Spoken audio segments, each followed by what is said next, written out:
is the choice by virtue of just about any qualification or certification or licensing that you get. We call it, in the Navy, we call it multiple guess. Very much. Yeah, right. So some of the stuff is pretty fundamental, you know.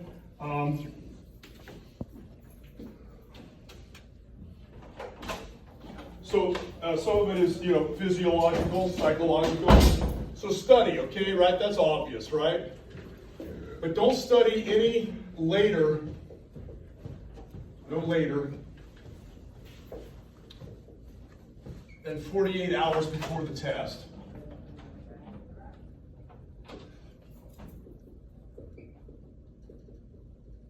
So if the test is on Monday, stop studying on Friday. And take Saturday and Sunday to do something else entirely.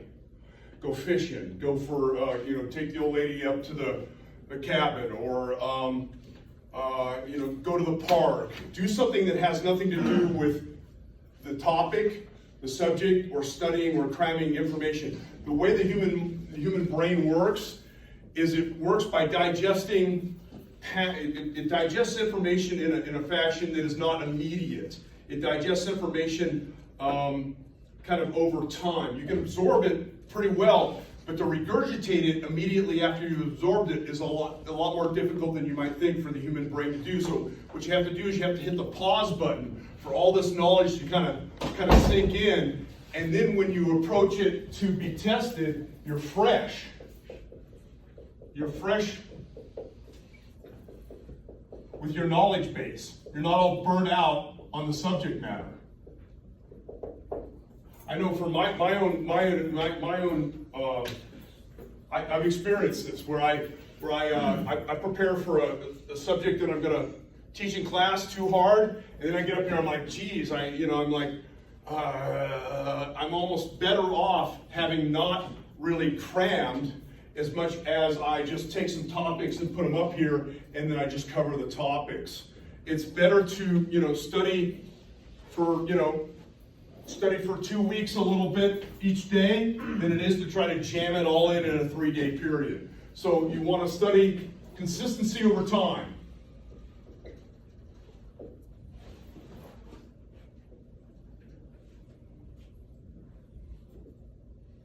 Over time equals results, right? So if you do a little bit of studying for 14, 18 days, 21 days prior, an hour or two, take a section, study that section, take another section, study that section, and you study that like that, in that fashion, over a longer period of time, you retain a lot more. Typically what happens is you remember about the first 20% of what you studied and the last 20% of you studied in any one period. So if you study for 3 days straight, you're going to remember 20% at the beginning of those 3 days and 20% at the last of the 3 days. But stuff in the middle is going to get kind of washed away. If you break it up into hour-long study sessions, then each hour you've got 20% of the front end and 20% on the other. So each hour it improves the quantity of information you'll be able to retain. So that's what you want to do. You want to study an hour or so. When you break into like 3 or 4 hours of study, at some point you're just going through the motions. And I know that from my own experience. So fresh with the knowledge. Sleep. Okay. Get some good sleep. Go to bed early. Be on time. Because a rushed mind is an inaccurate mind. And be prepared. You guys know this stuff already, right? Be prepared. Come in with a handful of number 2 pencils already sharpened, right? And an ID.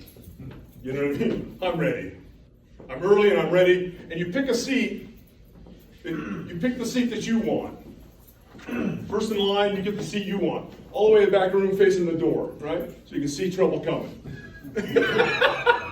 That's my position. That's always the seat I take, right? This is the seat you're currently in, or the seat that you guys are in right there back there. That's the seat I like to take. So I can see trouble coming. Okay, now we're gonna get down to the test, right? This stuff you guys already know, or you wouldn't be here already. You wouldn't be in this training pipeline unless these are things you guys are already doing.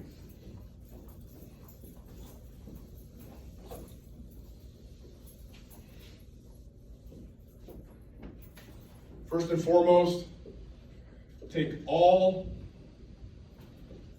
the time given.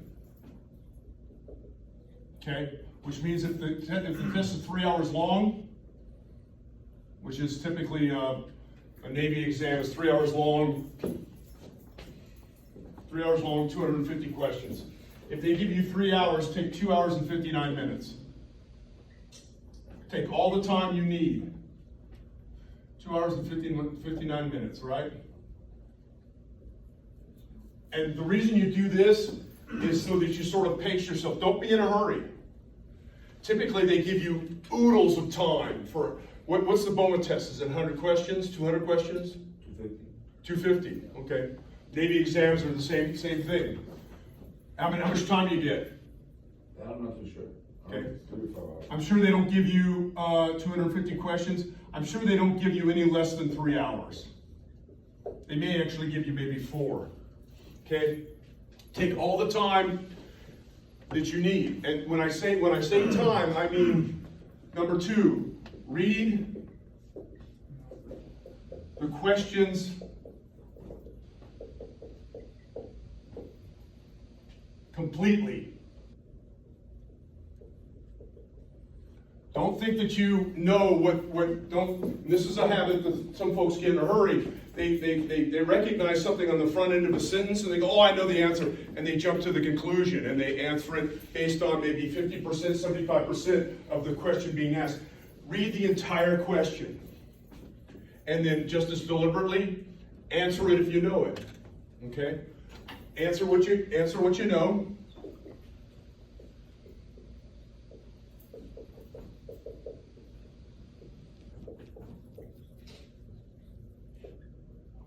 And save for later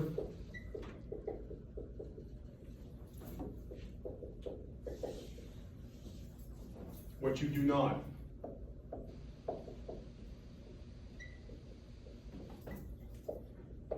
Okay, you're going to pass. Okay, but what we're looking for is because I was always looking to advance in the Navy as fast as possible. And if I wasn't in the top 3 percentile, I wasn't getting advanced. I wasn't gonna be selected for chief petty officer, because in the current job, the job that I was doing at the time, a utilities man, they were making like 3 chiefs out of the entire Navy Reserve of 5,000, sailors. Maybe 220, maybe 210 of them were going up for chief against me. I had to be in the top 3 percentile.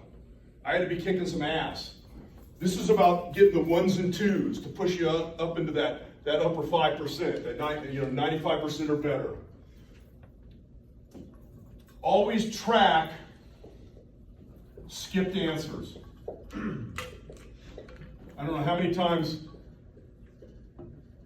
I've rushed that portion of it. I've skipped an answer, but I didn't skip it on the bubble. So you got your bubble, you got your bubble sheet, right? You're filling that out. And you've got your question sheet, and you're reading the questions from that. And you skip the question, but you go to the very next bubble. So you've skipped 11, and you're reading 12, and you go to bubble 11.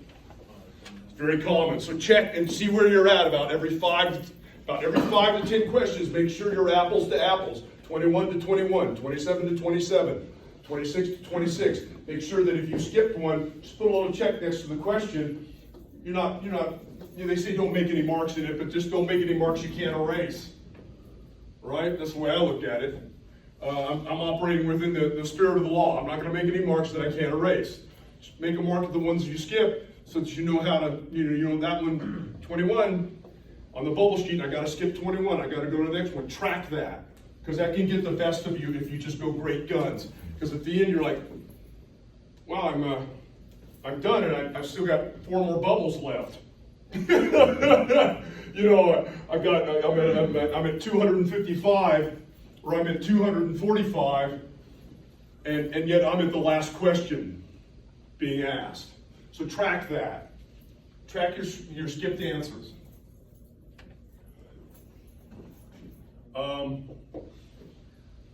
Read, and this is where we get into the ones and twos.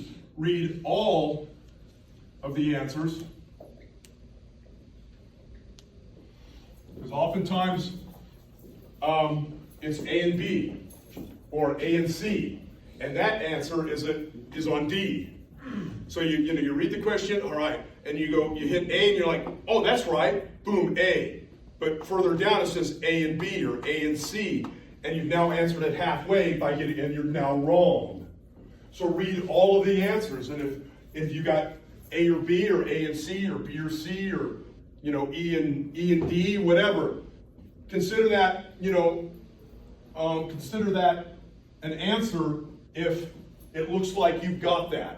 Go to that A and B and concentrate on A and B and say, how are these alike? Do these relate to the question at all? Could either one of these be correct? Well, shit, yeah, then it's A and B. Oftentimes A and B is A and B, or A and C, or C and D, whatever the combination is. Keep an eye on those. If you don't know the answer, come back to it. 50-50. Eliminate all the things that it's not.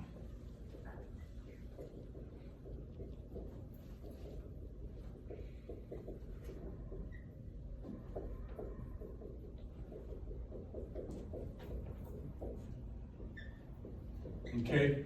Down to at least two choices. And at that point, you've gone from 25% chance of guessing right to 50% chance. You've doubled your chances of getting it right. Okay? Oftentimes, too, when you skip and you read further into the test itself, oftentimes you'll run across a question that answers the question prior to it. Like you'll run across some piece of knowledge that refers to the answer, actually gives you the answer in the question to a previous question. So I call that deja vu. I don't even know if this is how it's spelled, but I call that deja vu. Okay? Deja vu, right? How's it spelled there? I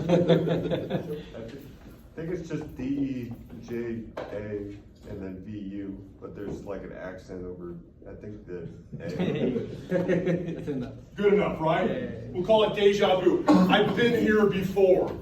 I recognize this from something I've seen before. This is familiar. I call that the deja vu answer. And then immediately take that, answer the question if you can, but immediately you'll kind of concentrate on that and go, okay, I know what the answer is now to that previous question. And believe me, you're going to remember it. Because it's going to be really apparent because it literally answered the question for you. Okay, deja vu. I'll spell it like this, deja vu. Like voodoo. Deja voodoo. Okay, Scooby-Doo. Deja voodoo. You guys are definitely going to remember that forever. Okay, let's see. My notes. Oh. Okay, all over here. We'll go. 7, all the above, or none of the above.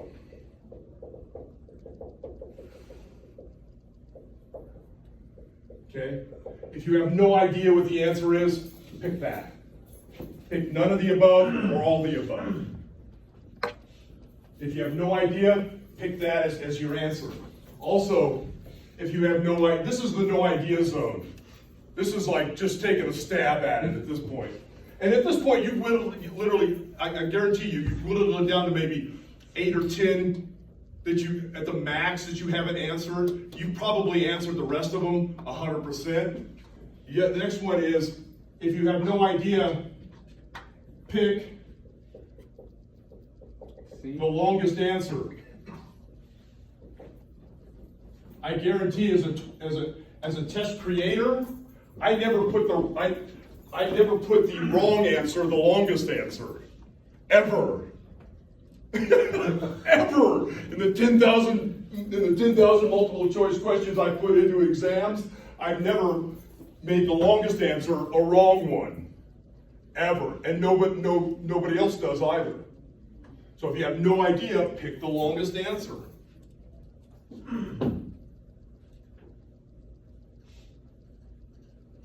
Deja vu can also be called a freebie.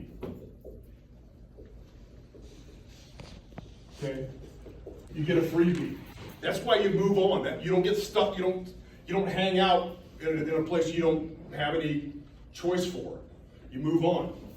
And somewhere in that test, I swear to God, you're gonna go boom, and it's gonna light your memory that you've given a rest from 48 hours of not doing anything but something that you enjoy. That rest period, you're gonna run across it. It's like, oh, that's the answer. Even if it just makes a slight mention, it's gonna ring that bell of memory for all that time you've spent studying. And finally, my favorite, when in doubt,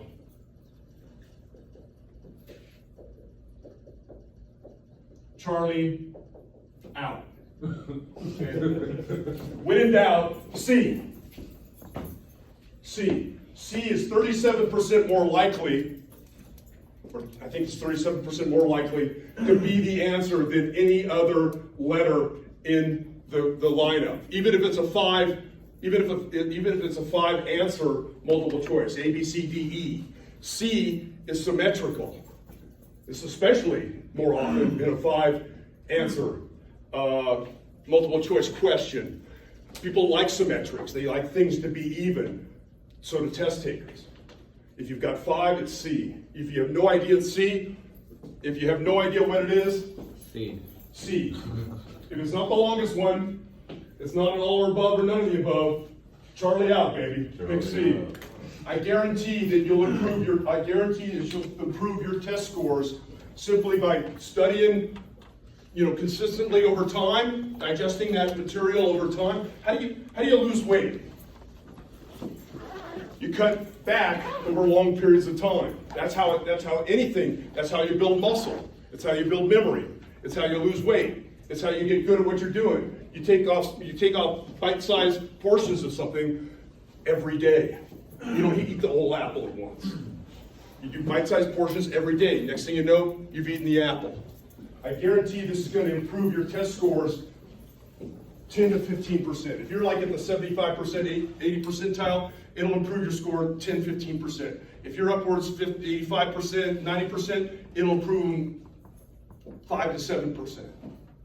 It's about chipping away at the 1s and 2s that stump you and you just answer it. Take all the time, because you're going to have plenty of time. This material is not new to you. It's just a lot of it. Don't try to get it perfect. Take one bite of the apple at a time. 250th bite of that apple at a time. One question at a time. And I swear, if you just follow that sort of patient mantra with that, and read all the answers, read the whole question, read all the answers, pick the best one, pick the one that you know what it is, great. If you don't know what it is, skip it, come back to it. Somewhere in that test is the answer.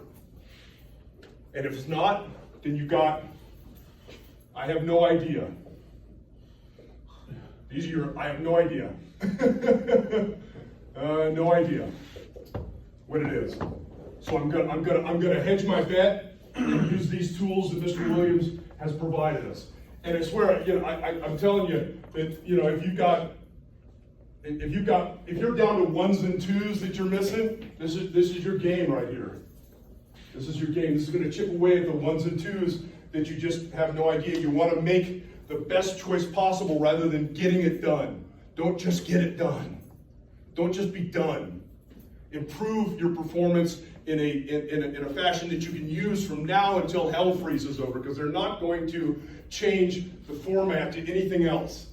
Unless you're going to pursue a doctorate and do a thesis, multiple choice question tests are our best friends. For any qualification, certification, or licensing in our industry, that's how they test us.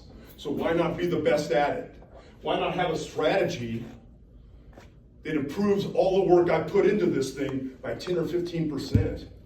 Man, that's spectacular. You guys are gonna pass anyway, but let's finish this thing strong. Let's be in the 95 percentile. Let's be in that top 5 percentile, or at least the top 10 percentile.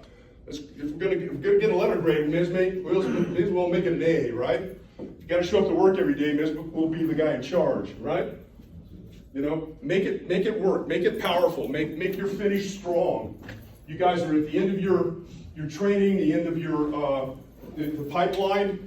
You know, finish with a really good score. I have no doubt in my mind that you're all going to pass. Okay, you wouldn't have come this far if you didn't have what it took to do that, to pass. But what I'm hoping to see is, you know, is 97% or better. Okay, that will be impressive. And this is how you get there. Make sense? Okay. Got any questions on this one? All right. That's all I have for this evening.